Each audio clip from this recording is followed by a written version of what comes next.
जय हिंद। इसके पिछले वीडियो में हम लोगों ने भाग संख्या 8 की चर्चा कर रहे थे, जिसमें केंद्र शासित प्रदेश यानी कि यूनियन टेरिटरी की चर्चा की गई थी। उसमें हम लोगों ने अनुच्छेद 242 तक को देख लिया था। आखिर केंद्र शासित प्रदेश क्यों बनाए जाते हैं, इन सब की चर्चा हम लोगों ने भाग संख्या 8 में कर लिया है। अब आपका आता है भाग संख्या 9। जो भाग संख्या 9, इसमें पंचायत की चर्चा की गई है। अब ये पंचायत क्या होती है, इसको समझिए। देखिए, तो देश को कंट्रोल करने के लिए कितने प्रकार से, मतलब शासन कितने प्रकार चलाई जाती है। तो भैया, या तो शासन प्रधानमंत्री चलाएंगे या आपके मुख्यमंत्री साहब चलाएंगे। लेकिन आप ही जरा सोचिए कि आखिर पंचायत बनाने की आवश्यकता क्यों पड़ी। मान लीजिए आपके किसी गली का कोई सड़क खराब हो गया या नाली खराब हो गया, तो क्या आप मुख्यमंत्री साहब के पास जाएंगे? नहीं ना। तो किसके पास जाएंगे? ये सब समस्या आने लगी। छोटी छोटी समस्याओं का अपने ना मुख्यमंत्री या प्रधानमंत्री साहब के पास जाएंगे। उसके लिए क्या किया गया? शक्ति का विकेंद्रीकरण कर दिया गया। और शक्ति का विकेंद्रीकरण कैसे किया गया? तो पंचायत बनाकर, मतलब छोटा छोटा पद बना दिया गया और इन पदों को सौंप दिया गया, ताकि मतलब जो छोटी छोटी समस्या हो वो आपके मुख्यमंत्री या प्रधानमंत्री साहब के पास न पहुंचकर उधर ही मतलब सुलझा दिया जाए। भैया, उन लोगों के पास और भी बहुत इंपॉर्टेंट काम होते हैं। अब आप ही सोचिए, नाली की समस्या आप मुख्यमंत्री साहब के पास जाएंगे, यह कौन सी समस्या है? तो क्या किया गया? शक्ति का विकेंद्रीकरण कर दिया गया और पंचायत की स्थापना कर दिया गया। इस बात को लेकर बहुत छिड़ गया आपके गांधी जी के बीच और भीमराव अंबेडकर साहब का कहना था कि जो पंचायत है, या सिर्फ पंचायत अगर बनाया जाएगा तो सिर्फ इसमें जो उसका प्रतिनिधि करेगा वो लूटेगा। और बात सही है, जितना पद रहेगा सरकारी सब बैठकर लूटेंगे सब। तो भीमराव अंबेडकर साहब इसका विरोध किए कि पंचायत नहीं रहना चाहिए। गांधी जी हट गए कि रहेगा तो रहेगा। तो गांधी जी के कहने पर पंचायती व्यवस्था को लाया गया और गांधी जी का कहना भी ठीक था। मान लीजिए अगर पंचायत नहीं रहता तो भैया गांव के लोग की समस्या कौन सुनता? अब मुख्यमंत्री साहब के पास जाएंगे समस्या सुनाने के लिए? नहीं हो पाएगा। तो क्या किया गया? गांधी जी बोले कि मान लीजिए करप्ट मानते हैं, ये खाएंगे सब घूस, मतलब जो भी होगा लूटेंगे सब, लेकिन कुछ पैसा तो गांव के लोग के हित में चला जाएगा ना, कम से कम जाएगा। अब मान लीजिए 100 रुपया सेंट्रल गवर्नमेंट भेज रही है, तो मान लीजिए 90 रुपया खा लेगा तो 10 रुपया तो उन सबके हिस्सा में जाएगा ना। इसीलिए क्या किया गया? गांधी जी ने इसका विरोध किया और कहा कि नहीं, पंचायत रहेगा तो रहेगा। बाद में जाकर पंचायत की स्थापना की गई। तो पंचायत का काम क्या है? शक्ति का विकेंद्रीकरण कर दीजिए ताकि गांव की समस्या को भी सुना जा सके। पंचायत की चर्चा किसमें किया गया है? भाग संख्या 9 में। देखिए, भाग संख्या 8 में केंद्र शासित प्रदेश की चर्चा किया गया।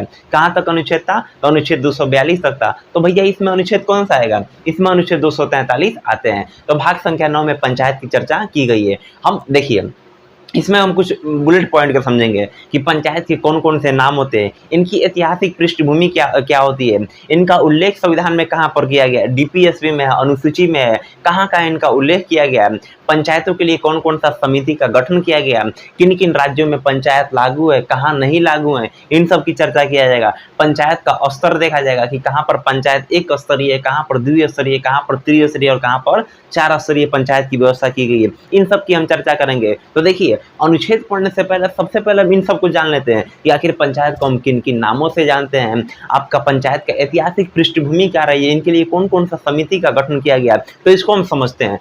पहला हम समझेंगे नाम, आखिर पंचायत का कौन कौन सा नाम है। तो पहला, इसे हम पंचायती राज के नाम से जानते हैं। इसे हम स्थानीय स्वशासन, लोकल गवर्नमेंट के नाम से भी जानते हैं। इसे हम लोकतांत्रिक विकेंद्रीकरण, यानी कि लोकतांत्रिक डेमोक्रेसी विकेंद्रीकरण, मतलब शक्ति का बंटवारा कर दिया जाए। अमेरिका में इसे ब्लॉक मॉडल कहते हैं। उन लोग का अजब नाम है, ब्लॉक मॉडल। देख रहे हैं, वीआईपी नाम। अमेरिका में इसे हम ब्लॉक मॉडल के नाम से जानते हैं। साथ ही साथ इस शक्तियों का हस्तांतरण के नाम से भी जानते हैं। यह तो आपका पंचायत का तरह तरह का नाम था। कौन कौन से नाम से इसे जानते हैं? तो इसे हम पंचायती राज के नाम से जानते हैं, इसे स्थानीय स्वशासन, लोकल गवर्नमेंट के नाम से जानते हैं, इसे लोकतांत्रिक विकेंद्रीकरण के नाम से जानते हैं। अमेरिका में इसे मॉडल, ब्लॉक मॉडल के नाम से जानते हैं। और साथ ही साथ इसे हम शक्तियों का हस्तांतरण भी करते हैं। यह तो आपका नाम। अब इसकी ऐतिहासिक पृष्ठभूमि क्या रही है? आखिर पंचायत शुरू से ही रहा, बिल्कुल। हमारा जो आपका वैदिक काल था, उसी समय से आपका पंचायती व्यवस्था आने लगी है। वैदिक काल में हम पंचायत नाम नहीं था, उस समय 3 हुआ करती थी पंचायत को: सभा, समिति तथा विदत,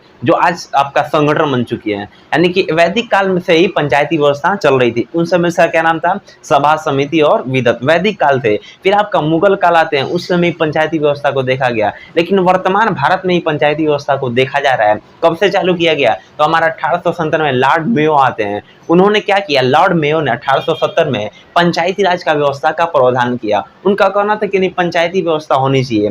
तो पंचायती व्यवस्था का प्रावधान किसने दिया? Lord Mayo. इनके नाम पर भी मेयो कॉलेज की स्थापना किया गया। तो 1870 से पंचायती व्यवस्था का प्रावधान किसने दिया? तो लॉर्ड मेयो ने दिया था। फिर आपका आता है 1882 में लॉर्ड रिपन। ये नाम याद रखिएगा, बहुत अच्छे व्यक्ति थे लॉर्ड रिपन। लॉर्ड रिपन को पंचायत का जनक कहा जाता है। इनके काल को पंचायत का स्वर्ण काल के नाम से जानते हैं। यानी कि लॉर्ड रिपन ने पंचायत को लेकर मतलब बहुत सीरियस थे, उन्होंने पंचायत के लिए बहुत सारे काम किए, तो इन्हें हम पंचायत का जनक कहते हैं। साथ ही साथ इनके काल को हम पंचायत का स्वर्ण काल के नाम से जानते हैं। इन्हें हम मैग्ना कार्टा के नाम से भी जानते हैं। तो पंचायत के जनक किसे कहते हैं? तो पंचायत के जनक हम लॉर्ड रिपन को कहते हैं। किसके काल को पंचायत का स्वर्ण काल कहते हैं? तो लॉर्ड रिपन के काल को हम पंचायत का स्वर्ण काल के नाम से जानते हैं। इनके काल को हम मैग्ना कार्टा भी कहते हैं। कोई दिक्कत है तो आपका लॉर्ड रिपन। फिर आपका 1919 में मॉन्टेग्यू चेम्सफोर्ड सुधार लाया गया। इसमें क्या कहा गया? तो कहा गया कि जो पंचायती राज को वित्तीय सहायता दीजिए। अब भैया पंचायत, मान लीजिए आपने तो पंचायत बना दिया,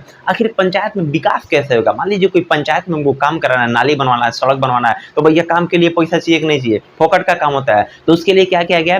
पंचायती वित्तीय समिति का बनाया गया, यानी कि राज्य वित्त आयोग से उन्हें पैसा दिया जाएगा और वो पैसा आपके जो पंचायत होंगे, मान लीजिए नल लगवाना है, तो भैया गाँव में नल लगवाना है, तो गांव आखिर पैसा कहां से आएगा नल लगवाने के लिए? तो इसके लिए क्या किया गया? राज्य वित्त आयोग का गठन किया गया। राज्य वित्त आयोग से पैसा आएगा और वो नल लगा दिया जाएगा। किसके कहने पर? 1919 में मॉन्टेग्यू चेम्सफोर्ड सुधार लाया गया।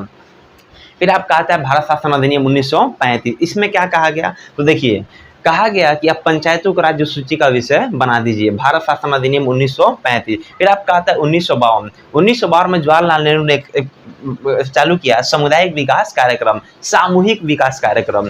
लेकिन जब ये जवाहरलाल नेहरू चालू किए, इनका रिजल्ट देखना था उनको, तो ये कुछ समय के लिए रुक गया रिजल्ट देखने के लिए, और इन्होंने इसके 5 साल बाद ही देखा कि इसका रिजल्ट बहुत बढ़िया आ रहा है। उसके लिए इन्होंने बहुत बड़े अर्थशास्त्री, उन अर्थशास्त्री का नाम था आपका बलवंत राय मेहता। बलवंत राय मेहता से कहें कि आप ही बताइए कि क्या पंचायत रहना चाहिए कि नहीं रहना चाहिए, और यदि पंचायत रहेगा तो उसकी व्यवस्था कैसे किया जाए? तो बलवंत राय बहुत सारे सुझाव देते हैं, इसकी चर्चा अभी हम करेंगे। तो सामुदायिक विकास कार्यक्रम को नेहरू जी ने चालू किया कब? 1952 में। यह तो था भैया आपका ऐतिहासिक पृष्ठभूमि, यानी कि ऐतिहासिक पृष्ठभूमि को हम लोगों ने देख लिया। लॉर्ड मेयो ने क्या किया? पंचायती राज व्यवस्था का प्रावधान किया। इनके नाम पर कौन सा कॉलेज? तो इनके नाम पर लॉर्ड मेयो कॉलेज की स्थापना की गई। पंचायत का जनक किसे कहते हैं? लॉर्ड रिपन को कहते हैं। किसके काल को पंचायत का स्वर्ण काल कहते हैं? तो लॉर्ड रिपन को पंचायत का स्वर्ण काल कहते हैं। इन्हें मैग्ना कार्टा के नाम से भी जानते हैं। तो पहला था भैया आपका नाम को हम लोगों ने देखिए लिया। फिर आपका ऐतिहासिक पृष्ठभूमि, इसको भी हम लोगों ने देख लिया। अब आपका आता है उल्लेख। इसका उल्लेख कहाँ किया गया? आखिर संविधान में इसको कहाँ जगह दिया गया? तो भैया देखिए, भाग संख्या 9 में पंचायत को दिया गया, पंचायत को जगह दिया गया हमारे भारतीय संविधान में। देखिए, एक आपका आता है भाग संख्या 9 और एक आता है भाग संख्या 9 का क्लॉज ए। देखिए, भाग संख्या जो 9 है उसमें पंचायत की चर्चा किया गया है, जबकि भाग संख्या 9 का जो क्लॉज ए है उसमें नगर पालिका की चर्चा की गई है। तो इसका मतलब उल्लेख कहाँ किया गया संविधान में? तो इसका जो उल्लेख किया गया है वो आपका अनुच्छेद 40 में भी किया गया है। डीपीएसपी यानी कि नीति directive principle of state policy, यानी कि हमारा जो नीति निर्देशक तत्व है उसमें भी इसकी चर्चा की गई है। किस अनुच्छेद में? अनुच्छेद 40 में। हम लोग देखिए लिए लोग। फिर भाग संख्या 9 में भी इसकी चर्चा किया गया। इसके लिए बहुत सारे संविधान संशोधन किए गए, उन संशोधन को अभी हम देखेंगे। इसमें कौन सा अनुच्छेद आएगा? तो अनुच्छेद 243। कहाँ तक है ये? ए से लेकर ओ तक। इसमें लगभग 16 अनुच्छेद आते हैं। कितना अनुच्छेद? 16 अनुच्छेद।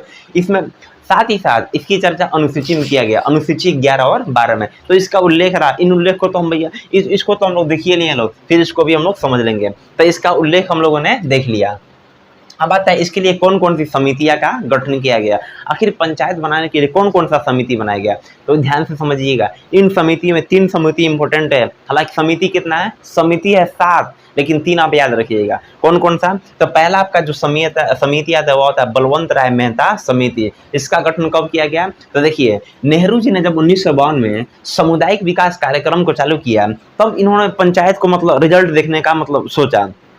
तो भैया पंचायत के रिजल्ट देखने के लिए उसका व्यवस्था करना पड़ेगा कि नहीं? तो वो किसके पास गए? बलवंत राय मेहता जी के पास, और कहें कि आप पंचायत को डिजाइन कीजिए। तो बलवंत राय मेहता ने 1956 में कहें, तो रिपोर्ट कब दिया? 1957 में। यह क्वेश्चन अक्सर पूछता है कि बलवंत राय मेहता समिति ने अपना रिपोर्ट कब दिया? तो 1957 में अपना रिपोर्ट दिया था। और बलवंत राय मेहता जी ने कहा कि देखिए, पंचायती व्यवस्था ठीक है, लेकिन आप पंचायत को 3 स्तर में बांट दीजिए, त्रिस्तरीय। अब ये 3 स्तर क्या होता है? एक स्तरीय पंचायत क्या होता है, द्विस्तरीय पंचायत क्या होता है, इसको अभी हम समझेंगे चार्ट बनाकर कि कौन कौन सा राज्य में आपका एक स्तरीय पंचायत है, कौन कौन से में द्विस्तरीय, इन सब की चर्चा अभी हम करेंगे। तो बलवंत राय मेहता ने क्या कहा कि पंचायत को 3 स्तर में होना चाहिए, एक आपका गांव स्तर पर होना चाहिए, एक आपके ब्लॉक स्तर पर और एक आपके जिला स्तर पर। इनके कुछ आपके अध्यक्ष होंगे, इसकी चर्चा अभी हम करेंगे। तो पहला समिति कौन सा, बलवंत राय मेहता समिति। इसने अपना रिपोर्ट कब दिया, तो देखिए यह समिति 1956 में लाया गया, लेकिन रिपोर्ट कब दिया, 1957 में। क्या कहा गया कि पंचायत आपका त्रिस्तरीय होगा। फिर आपका आता है के संथानम समिति, इसका गठन कब किया गया, 1963 में। इसने क्या कहा, वित्तीय सहायता, भाई सिंपल है, क्या कहा है, वित्तीय सहायता। मॉन्टेस्क्यू चेम्सफोर्ड ये भी किसकी बात करता है, वित्तीय सहायता की। और आपका के संथानम समिति भी क्या करता है कि पंचायतों को वित्तीय सहायता देनी चाहिए। भैया आप वित्तीय सहायता नहीं देंगे तो विकास कैसे करेगा, तो के संथानम की सिफारिश पर उन्हें वित्तीय सहायता दी जाने लगी। फिर आपका तीसरा आता है सादिक अली समिति, इसका गठन 1964 में, यह राजस्थान सरकार की सिफारिश पर किया गया। राजस्थान सरकार ने कहा और सादिक अली समिति का गठन किया गया। यह इतना इंपॉर्टेंट नहीं है, जो इंपॉर्टेंट है उसको समझिए। फिर आपका आता है अशोक मेहता समिति, इसका गठन 1977 में किया गया। देखिए बलवंत राय मेहता ने कहा कि पंचायत को 3 स्तर में बांट दीजिए, लेकिन आपका जो अशोक मेहता समिति थे उन्होंने कहा कि नहीं, आप 3 स्तर में नहीं बल्कि पंचायतों को 2 स्तर में बांट दीजिए। उस समय सरकार था, अशोक मेहता समिति का जब गठन किया गया तो सरकार मोरारजी देसाई जी का था। मोरारजी देसाई ने कहा कि ठीक है, तब तक उनका सरकार गिर गया। तब आपकी इंदिरा गांधी का सरकार आता है और इंदिरा गांधी ने कहा कि नहीं, ये जो अशोक मेहता समिति है ना, ये गलत है, बल्कि आपका जो ये बलवंत राय मेहता समिति ही सही है। आप बताइए कि यह कौन सा सही है, 3 स्तरीय पंचायत की द्विस्तरीय। भैया 3 स्तरीय पंचायत सही है, समझ रहे हैं ना। फिर आपका आता है पीवी के राव समिति, इसका गठन कब किया गया, 1985 में। क्या कहा गया इसमें कि पंचायतों में सुधार, यानी कि पंचायती व्यवस्था इसमें कुछ सुधार कीजिए, और सुधार किया भी गया। फिर आपका 2 आता है LM सिद्धवी समिति और आपका PK थुंगन समिति। इनका स्पष्ट देखिए, जैसे ही इसका गठन कर दिया गया तो क्या किया गया, 2 और समिति का गठन किया गया, LM सिद्धवी समिति और PK थुंगन समिति। इन दोनों समितियों का यह कहना था कि आप पंचायत को संवैधानिक दर्जा दीजिए, उसे कुछ मान्यता दीजिए। तो इनके कहने पर ही पंचायती राज को संवैधानिक दर्जा दे दिया गया। और इन दोनों समिति के होते ही, अब बताइए, मान लीजिए हमने तो इतना बता दिया, आपका कौन कौन सा समितियां बनाया गया, 7 समिति बनाए गए। इसमें कौन कौन सा इंपॉर्टेंट है, आपका बलवंत राय मेहता समिति, फिर आपका अशोक मेहता समिति, फिर PV के राव समिति। इंपॉर्टेंट, इसको याद रखिएगा। एक इंपॉर्टेंट है कि बलवंत राय मेहता समिति ने अपना रिपोर्ट कब दिया था भैया, 1957 में दिया था। अब ध्यान से सुनिए, मान लीजिए आपने इतने सारे बाउंडल को रचा दिया, इतने सारे समितियों को बुला लिया, भैया हम पंचायत को क्यों माने, आखिर संविधान में चर्चा रहेगा तभी ना मानेंगे। इसके लिए क्या किया गया, तो संविधान में 73वां संविधान संशोधन किया गया। और कहां पर जगह दिया गया पंचायत को, तो भाग संख्या 9 में पंचायत को जगह दे दिया गया। और भारत के मतलब जितना जिला हो सके सब जिला में पंचायत को लागू कर दिया गया। यानी कि यह था आपका कौन कौन सी समितियां थी। तो आपका जो पंचायती राज है वो कहाँ कहाँ पर लागू है और कहाँ कहाँ पर नहीं लागू, उसको समझते हैं। यानी कि क्या क्या हम लोग देखे, लोग नाम देख लिए लोग, इसका ऐतिहासिक पृष्ठभूमि देख लिए लोग, इसका उल्लेख कहाँ है उसको देख लिए, और विभिन्न प्रकार के समितियों को देख लिए। अब हम लोग देखेंगे लोग कि पंचायती जो राज है वो कहाँ लागू है और कहाँ कहाँ पर नहीं लागू है। तो देखिए कहाँ और कैसे लागू हुआ, इसको समझिए। तो देखिए जो पंचायती राज है उससे प्रायोगिक रूप से कहाँ पर लागू किया, यानी कि ट्रायल के रूप में कहाँ पर लागू किया है, तो आपका आंध्र प्रदेश में लागू किया गया। कब, तो 1958 में। यानी कि 1958 में जो आपका पंचायती राज है उससे प्रायोगिक यानी कि प्रैक्टिकली रूप से कहाँ पर लागू किया गया, तो सबसे पहले आंध्र प्रदेश में उसे लागू किया गया। फिर पूर्ण रूप से कब लागू किया गया, आखिर किस राज्य में, आप जानबे कर रहे हैं, तो राजस्थान के किस जिले में, तो राजस्थान के नागौर जिले में पंचायती राज को पूर्ण रूप से सबसे पहले लागू किया गया। कौन सा गाँव है, तो बगदरी नाम का कोई गाँव है, वहीं पर लागू किया गया। कब, तो 1959 में से लागू किया गया। कोई दिक्कत नहीं है। पंचायती राज को प्रायोगिक रूप से कहां पर लागू किया गया, आंध्र प्रदेश में। कब, 1958 में। पूर्ण रूप से कब लागू किया गया, तो आपका राजस्थान के नागौर जिला में। कौन सा गांव है, तो बगदरी गांव में। कब लागू किया गया, 1959 को। अब देखिए, अब ट्रायल देखिएगा। फिर आपका 1959 में आंध्र प्रदेश में, देखिए यहाँ पर आंध्र प्रदेश में प्रायोगिक रूप से यानी कि प्रैक्टिकली रूप से लागू किया गया, पूर्ण रूप से लागू नहीं किया गया। लेकिन जब देखा गया लेकिन पंचायती जो व्यवस्था है बढ़िया काम कर रही है, ठीक इससे चल रहा है, तो क्या किया गया, आंध्र प्रदेश में पूर्ण रूप से लागू कब किया गया, 1959 में। फिर आपका 1960 में असम, कर्नाटक और तमिलनाडु में पंचायती राज को लागू कर दिया गया। साथ ही साथ 1962 में महाराष्ट्र में भी लागू कर दिया गया। 1963 में गुजरात में भी लागू कर दिया गया। अब समझिए इसको, भारत में आपके 27 राज्यों में पंचायती राज लागू है। कौन ऐसा राज्य है जिसमें पंचायती राज अभी तक लागू नहीं है? तो आपका आंसर में क्या होगा? दिल्ली। दिल्ली में आपको जानकर ताज्जुब होगी, एक भी गांव अभी भी नहीं है वहां पर पंचायती राज को लागू नहीं किया गया है।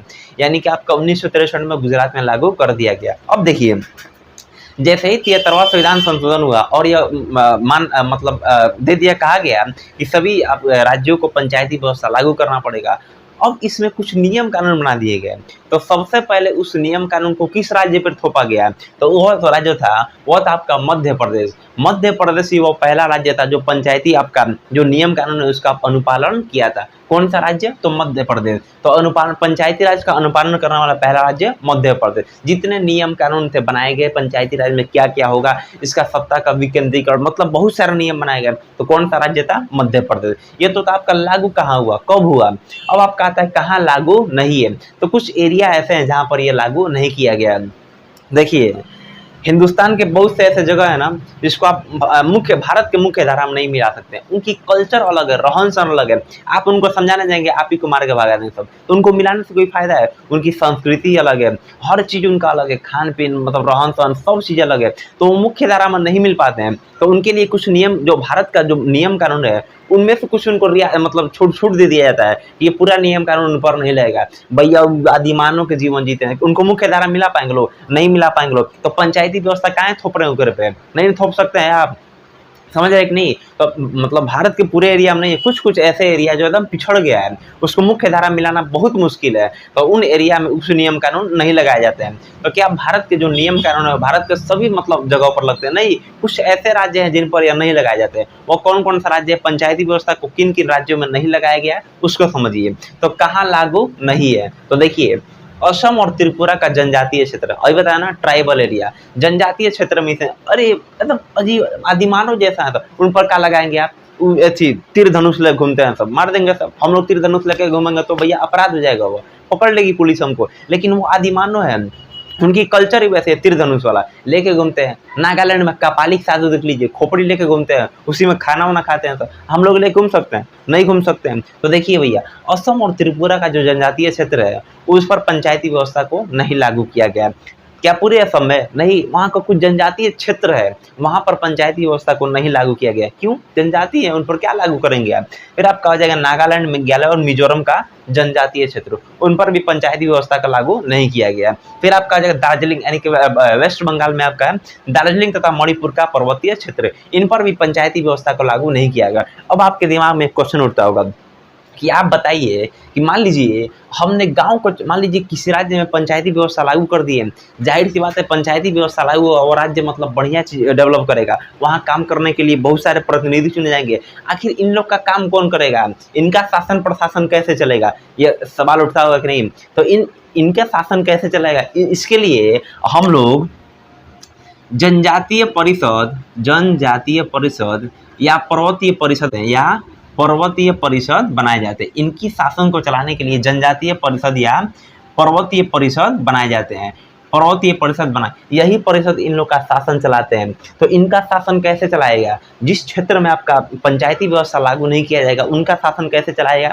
तो उनके लिए जनजातीय या पर्वतीय परिषद की स्थापना की जाती है। किसके देखरेख में होता है? इसकी अध्यक्षता कौन करते हैं? तो इसकी अध्यक्षता राज्यपाल साहब करेंगे। मान लीजिए कोई एरिया है, उसको जनजाति घोषित करना है, वह एरिया को जनजाति घोषित कौन करेगा?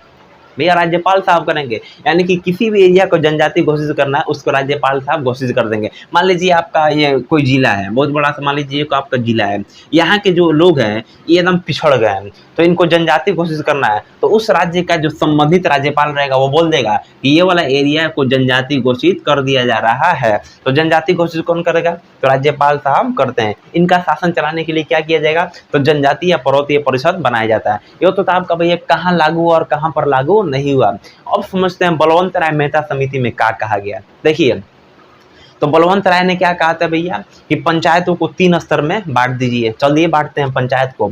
तो उन्होंने कुछ इस प्रकार से उसका स्ट्रक्चर बनाया पंचायत को, और कहा कि आप पंचायत को ऐसे बांट दीजिए। जो सबसे बड़ा जो पंचायत का स्तर होगा वो ग्राम स्तर पर, इसे हम ग्राम पंचायत के नाम से जानते हैं। तो गांव स्तर पर क्या हो जाएगा भैया?